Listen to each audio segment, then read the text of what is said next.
Take a close look at these objects. They're among the world's oldest treasures, part of the rich heritage of Syria when it was a crossroads of the ancient world. If you happen to see them at a museum or a neighborhood gallery, please call the police. That's not a joke. The International Council of Museums, or ICOM, took the extraordinary step last year of publishing those pictures as part of a so-called emergency red list of Syrian antiquities at risk of being targeted by smugglers. The full list can be seen on the internet at this URL. Think of it as a list of crimes waiting to happen, and we all have reason to worry. The illegal trafficking of priceless cultural objects is increasingly a factor in the struggle against terrorism and religious fanaticism in the Middle East. According to one estimate, the Islamic State has already earned over $36 million from smuggling looted antiquities out of Syria. Some researchers call this a form of cultural terrorism, and it's far from harmless. The museums and collectors in Europe and the US, who often unwittingly buy these stolen treasures, are helping to subsidize some of the world's most unsavory groups. To help us understand this often little known and little understood criminal activity and its contemporary dangers, we're pleased to have with us two world-renowned experts. Professor Erin Thompson of John Jay College is the author of the forthcoming book, To Own the Past: How Collectors Reveal, Shape, and Destroy History. Peter Herdrich is Vice Chairman of the Antiquities Coalition. Welcome to both of you. Peter, let me start with you. So what is the Red List? The Red List is published by the International Council of Museums, and what it is it identifies the type of object that might be likely to be seen to be in the black market. So these are the items that would have been looted from Syria. The Syrian Red List focuses on Syria. There's red lists from other countries around the world as well. But the Syria Red List would focus on the type of things, cylinder seals and examples of original writing, of small sculptures, the sort of thing that would come out of the ground in Syria that might then get out into the market and would be sort of the red flag. If you see this kind of thing, you have to think twice. This is the kind of object that could very easily be looted. So it's kind of like the endangered species of art. Yeah, good And talk a little bit about some of the other countries that are at risk. Cambodia, you mentioned it. Right. So there's looting occurs across the entire world, and many of the other countries give us great examples and give us an idea of how the whole ecosystem works. One of the researcher Tess Davis has done a look at. She's an expert in Cambodia, and she's looked at all.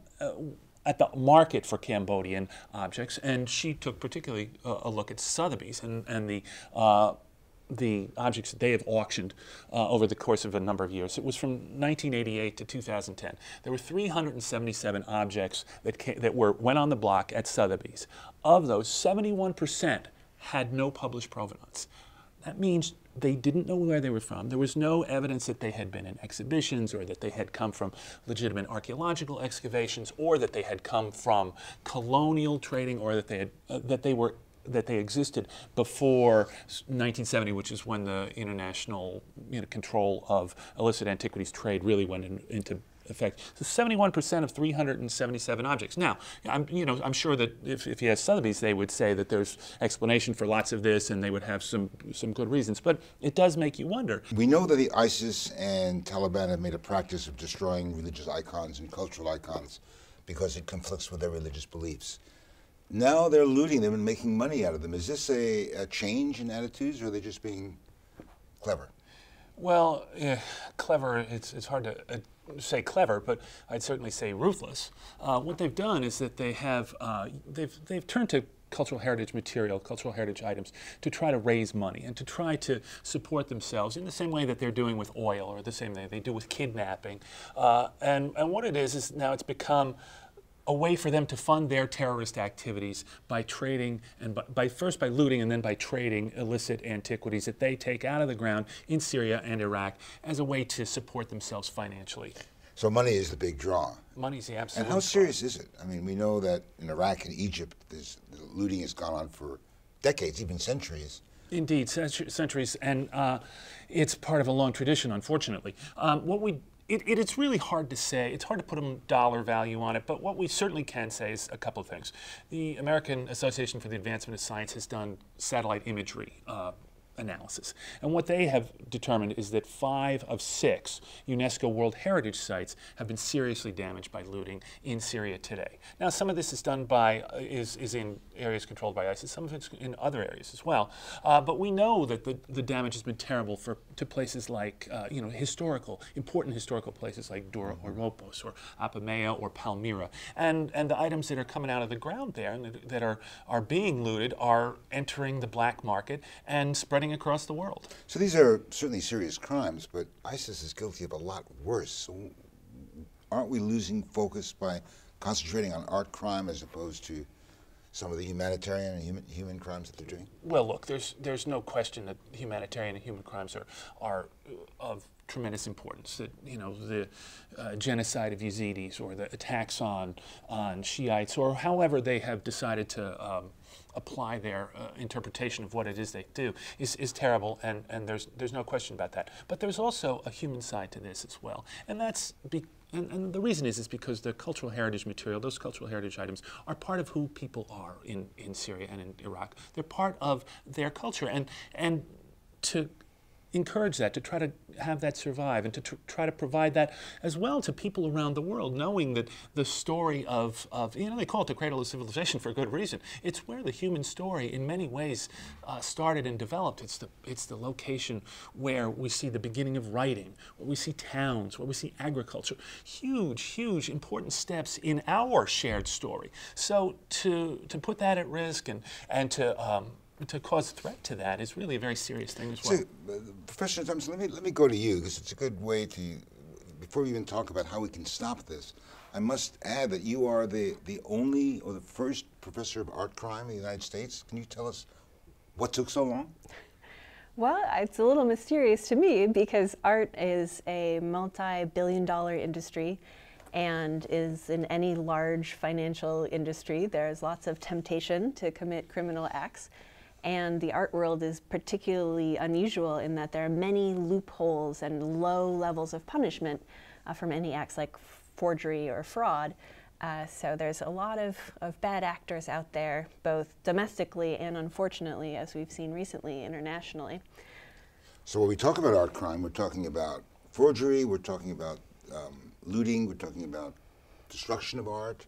Theft from museums, vandalism, copyright violations, and also I study things historically, so war crimes involving art from the Romans to the Nazis to former Yugoslavia to today, and international regimes to try and prevent these things from happening. And we've all seen the Monuments Men, so we know the heroes who tried to rescue the artwork, right? Well, George Clooney did a very good job rescuing So there aren't enough George Clooneys around to save art that's being endangered. But why, before we get into the enforcement of this, why do people destroy art or loot art? I mean, is there I mean, you've done a study of it in your forthcoming book, and looking at a crime really that goes back not just years but centuries. Yes, indeed, and there are a variety of reasons. Sometimes destruction and looting is done for purely financial motives, but much more often there are different underlying, more complicated motives, like stealing or destroying the culture of a people to commit cultural genocide, as well as the genocide of a particular race or heritage. But sometimes there's a fine line between collecting and looting, right? I mean, somebody could say, I'm taking this out of an endangered area, I'm going to put it up and may make money out of it, but if it weren't for me, that art would be destroyed forever. And that's what many people do say to justify their purchase of an antiquity that most probably came out of a conflict zone, that at least I'm saving, you know, this cup. But what is not understood is that in order to get this cup from a grave or an archaeological site, that extraction required the destruction of many hundreds of other graves, many hundreds of other square meters of the archaeological site in order to get this particular thing that appeals to the market collector's taste. So this is a law enforcement problem, it's a detective problem, it's a forensics problem. How do we begin to get a handle on it? And it's also, I'd just like to add a financial problem for the source country state, because Syria in particular, when you were speaking, I was thinking of the problem of their future tourist industry. So many of these sites that are currently being looted and destroyed provided in the past, before the conflict, a steady stream of tourist income, and now that's going to be much decreased. So take us on the journey. The Taliban or ISIS picks up a really ancient, valuable piece of art. What do they do with it? How do they get out of the country? Where does it go, and how does it get here? Well, I think it's worthwhile to look at this as a continuum, almost of a market. And the market starts in the source country. In this case, the source countries would be that we're looking at are Syria and Iraq. And so what happens? The way it's been described now is it's a very complicated. It's a complicated route for this this object, this cup that we talk about, to get from Syria, say, to New York or to any other country around the world. But the source countries, what's happening in Syria now is that the looting is based on a couple of different areas. One is that we hear this primarily from a couple of researchers. One is a man named Amr al-Azam, who is a professor at Shawnee State University in Ohio, and who is a Syrian archaeologist who has close contacts with Syrian members of the community over there, and has heard this from his research with communicating with those people, also with Brian Daniels of the Penn Cultural Center. They've reported on this extensively. What happens is there are local people who are opportunistically looting right now. What they're saying is that there's no police presence, so they have the opportunity to go out, dig in well-known archaeological sites, searching for treasure. And they know what they're looking for. Yeah, well, sometimes they do, sometimes they don't. The question is this question of treasure. And to look at it that way, to say that this is an object that they seek, maybe it's gold, maybe it's a sculpture, that sort of thing, to try to find that, they destroy and they disrupt the archaeological heritage, the context of those items, which is how archaeologists and art historians get their information about that. So that's where it starts. It starts with that impulse to get the object into the market, because if they can get something out of the ground, they can sell it, and then that has value, and then that's how they make money. Now, the way ISIS makes money, as it's been reported, is that they tax the local looters. It's called a khums tax, K-H-U-M-S, and it's a tradition in that part of the world where you pay 20% to the local authorities for the permit, essentially. That's one way that ISIS funds their terrorist activities, through looting. The other way is that now, and these are new reports. We recently heard about this at an Antiquities Coalition roundtable that we did down in D.C. at the Middle East Institute, and this was from Professor Al-Azam, who told us that now, according to his informants, who can't be identified because they really are risking their lives to talk about this under the control of the Islamic State, he's reporting now that there are actually units who work for the government, for ISIS, for the caliphate, if you will, for the so-called caliphate, who are out there looting now with guidance from local people who are well familiar with the culture. Okay, so they get the hot goods. What do they do with them? They have to have a cutaway. They have to have a middleman to get them out of the country into Turkey, Europe. Exactly. The middlemen. How does that work? The middlemen, we're told, buy the items right there on site. They get them to the border. The border, generally with Turkey, that seems to be the most popular way out. And from there, that's the black market, right? That's the beginning of the black market, and the black market then extends out through transition countries out across the entire world. There's reports that stuff goes to the Middle East, it goes to the Far East, it goes to China, it goes to North America, and it goes to Europe. But there have to be people who are complicit in this. In other words, it couldn't Without happen on question. this. It's like the drug trade, really. I mean, you need people who are cutouts who will get it from point A to point B and then to point C, where it becomes legitimized, right? Well, and that the legitimization is the key here, and it's unlike the drug trade. So cocaine is cocaine, but an antiquity, as it moves through the marketplaces, it moves to gradually more legitimate dealers or auction houses, acquires this patina of a story that's different than its actual story of looting. So the motion through the marketplace is really one of the creation of some explanation that this came from a prior collection, or it came out of its country of origin hundreds of years ago, or some reason that the ultimate buyer or collector can convince themselves that it's okay So if I had this. two vases here, a looted vase and a legitimate vase, I couldn't tell which was They which. look the same, which is one of the key problems of controlling the antiquities. So how do we control this? I mean, I'm thinking of the kinds of things we do when people boycott whales or seals, and we say we just don't buy whale meat in Japan. Don't buy Canadian products if you want to stop the seal hunt. Does that work in terms of antiquities and looted art? Well, if you look at, for example, the boycott on, or the bans on elephant ivory, you'll see that what's happened is the burden of proof has been turned around. So instead of having to prove that something was poached, this particular elephant ivory piece, you have to prove, in order to bring it into the United States or sell it within the United States, that it was not poached, that it was out of the country, that it's antique, over 100 years old, could not have been involved in the trade, etc.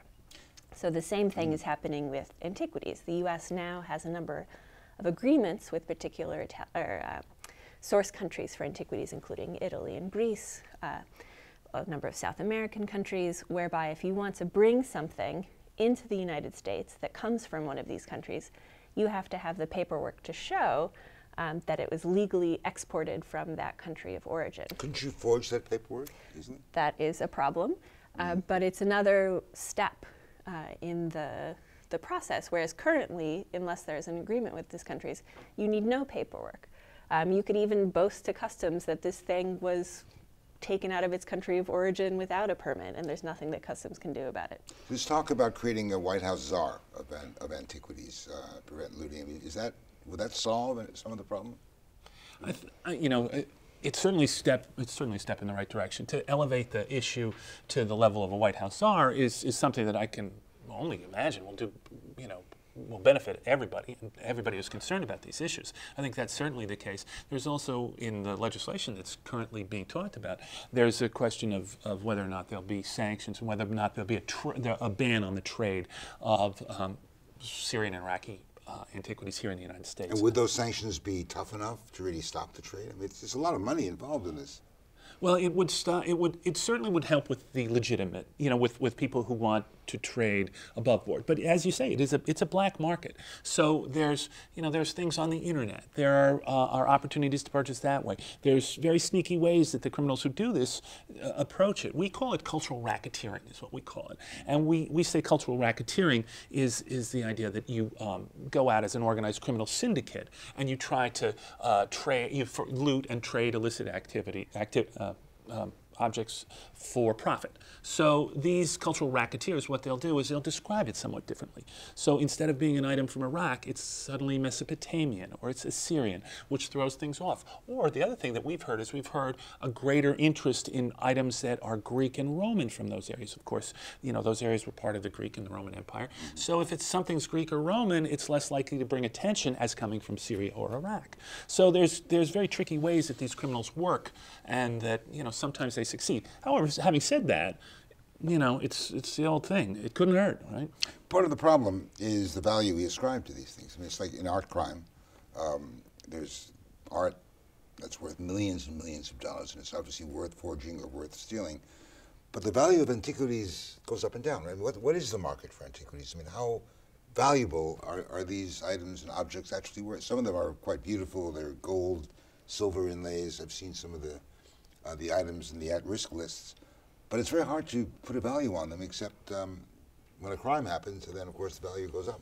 Well, the problem, to me, is several. First, that some of these items can be worth tens of millions of dollars, while some coins currently minted in Apamea, currently on sale in eBay, which I believe have just come out of the ground in Apamea, you can buy on eBay for $30. Apamea is where? Is a site in ancient Greek city in Syria, one of the UNESCO World Heritage Sites there. And so the range of value makes it very hard to control because you're looking at very different markets.